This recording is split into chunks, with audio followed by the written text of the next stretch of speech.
Welcome to Old Stuff Show, where love is in the air.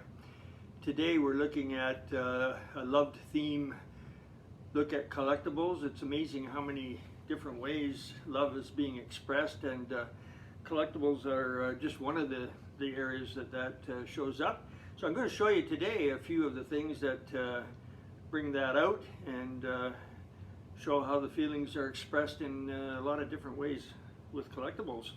I think many of you have seen the lovebirds in maybe an antique store or something like that. It's a fairly common figurine, and brings back memories for me because I at one time in my life had a pair of lovebirds, and the only thing they loved to do was make a mess on the floor after they were eating or while they were eating. But they were good birds, and they loved each other, I'm pretty sure. So that's a nice little collectible in the figurine area. We don't have this, but Royal Doulton also put out a figurine entitled The Love Letter, and it looks something like that. And so the figurine has a love letter in the hand of one of the ladies, and it is at this point selling for $65. And that's interesting because Royal Doulton's maybe a dozen years ago commanded like very large prices in the hundreds of dollars. So I know I can remember selling some at over $1,000, and today you're lucky to be able to buy them at $50 and sell them for $100. So times have changed, and part of that is because the older folks that collected those don't do that anymore, or they're selling off their collection, and the younger people aren't that interested in it. But the figurine area certainly is one way of where love was expressed in the past. I know a lady who had a very interesting collectible. She collected just old wedding photos, and her collection would go from the early 1900s right up to modern times, and you could document the change in wedding dress styles and the whole thing together. It was very, very interesting. So when I find a picture like this, which is probably 1920s, it's really fascinating. Very beautiful, and in those days considered to be quite ornate, I'm sure. So in a collection of wedding poses, wedding dresses, that would be a really wonderful one to get.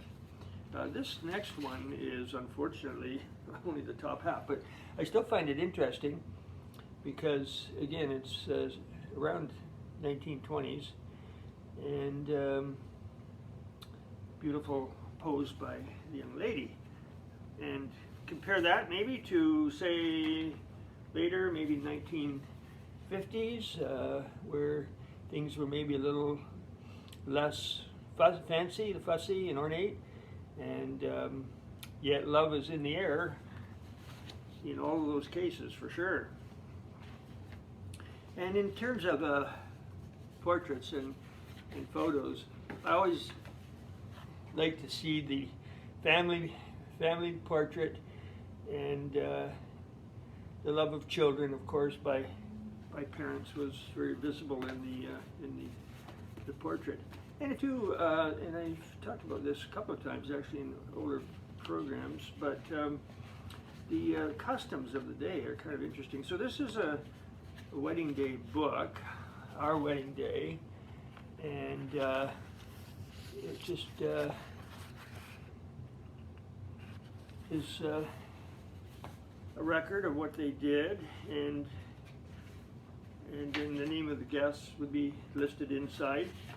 And this is in the original box, but this is the interesting part. This is the tube covered by material, fancy material, and water would be in there, and a flower would be in there, and the bride would wear that on her wrist. And that was a custom maybe in the early part of the 20th century. So to find something like that is kind of unusual, kind of rare. Another collectible that always seems to take a look at love are postcards. I have a set of 6 here, and different poses.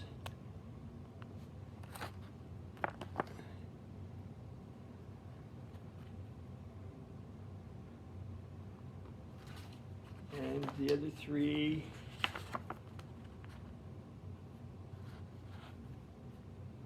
So love is in the air in postcards as well. That's a set of 6. Tends to be not a common thing to have a set like that, but in that particular case it does tell a story. Our most well-known in your childhood and my childhood times of love or pseudo-love would be Valentine's Day. So a simple little Valentine card that includes the word "with love" was Valentine is perfect for putting us in touch with love. So I can say sincerely, I like you very much. It says it very simply and very sweetly. So the Valentine cards certainly were and still are significant today, but this is the one that you may remember in school. I remember in elementary school filling out a lot of cards like that to classmates, and they were put in a box at the front of the room, and then we could hardly wait later in the day. The teacher allowed us to sit there and watch Valentines being distributed to each student. And sometimes you put your name on, and sometimes you might not. You just want to be a secret admirer, I guess. This one says, Valentine, I glow for you. So these older Valentines are quite collectible, and definitely people are out there looking for them. In that, this one has a back that moves. I hope I net you for my Valentine. Great opportunity to express love on Valentine's Day. Pick me, Valentine. And I want to fly to you, Valentine. There's a lot of neat little creative things here. There's nothing stilted about this. You're so sweet, you should be bottled. And that's that long Valentine card. So all kinds of these, they run in the area of $2, $3, $4 each. Sometimes the most expensive ones are around $30. They are the German ones that were made, and they push out. It's like an accordion that goes out and stands, and usually ornate flowers on the side, and really, really beautiful. But they are hard to find, and they're expensive once you do find them if you're wanting to buy them. Now the old music, sheet music that says love and marriage go together like a horse and carriage. You can't have one without the other. So maybe more so then, maybe not so much today, but all kinds of sheet music that expresses love. Just a few titles here: Melody of Love, Make Love to Me, To Have, To Hold, To Love, famous one. I Love You Because, To Love Again, No Other Love. So really a very common way of expressing love, of course, is in the sheet music of the day. Kind of a neat, old, unusual collectible, and there's some out there, but not many, to be honest, is the old autograph books. And this one is as old as I've had, I believe. These are just books. This would be very early 1900s. And usually at the end of the school year, you would have your little autograph book, and you would get your classmates to autograph things, expressions, sayings in your book. And this particular book got really fancy. It's all decorated up, and those stickers, those old Victorian stickers, that gives it away as far as the age. It's quite beautiful. So there's a hidden love in this one, I think. Because, dear Bertha, may your house be neat and your love be strong and your floor be paddled with many little feet. And one back further though is even more. This one, it's kind of funny because it says, "Dear Bert," so it's a girl. "Roses are red and violets are blue. I pity the fellow that will get you." Bertha, not Bert. So lots of humor in the little sayings here. So this is a nice thing to find, and it's often little expressions sometimes of love. Love in a simple way in the old days can be seen in this postcard, love of animals. This is an old postcard, and this is certainly common. Another postcard here, just a lady posing with her flowers, love of nature, just nice pose. Love of clothing goes way back, and here I have a tin type photograph showing the lady all dressed up, and then push that ahead another 50 years or more, and we have this, and it never crossed any age. The young people love to dress up as well. So that's a great thing to look at. And of course, love of country.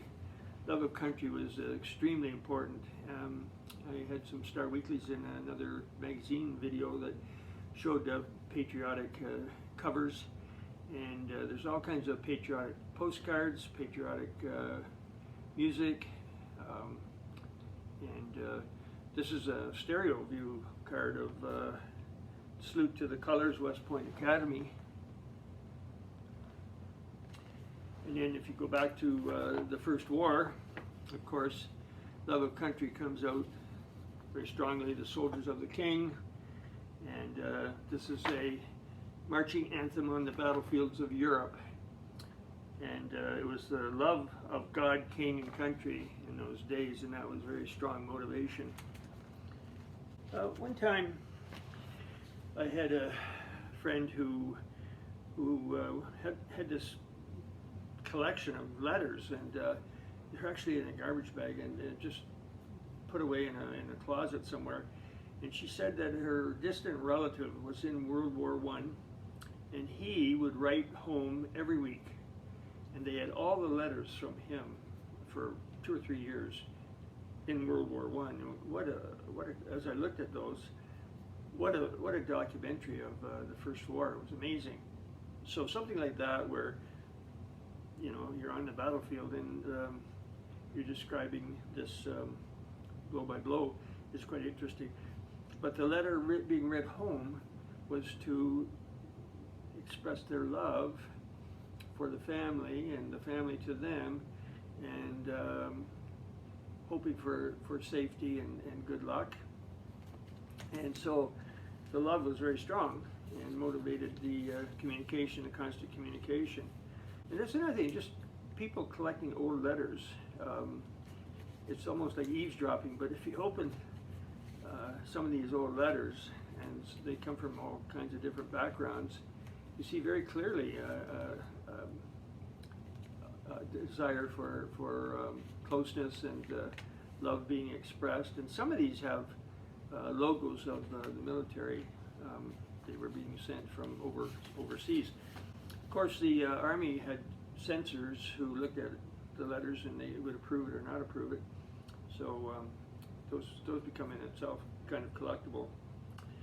And kind of finishing up here with the age-old love triangle. And you might wonder, well, who is that? Well, this age-old love triangle started in 1940. It is actually still going on today. And it's Archie Andrews. Archie Andrews with Betty and Veronica. the love and the closeness of those three was so complicated and very unpredictable, and it was even more complicated in 1994 when they decided that there would be a showdown. But I believe, and I didn't look at it real carefully, but it ended up still being quite complicated. The interesting thing is, in today's world of young people, they still love these comics, and the Archie Digests, for example, today are very popular. There's a double digest. They run around $2 each, and the singles are $1.50. But some of these old comics are quite collectible in their own right.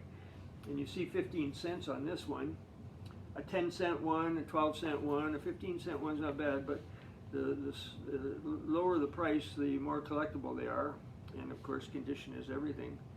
So the 15-cent one would, if I just take a quick look here, 1971.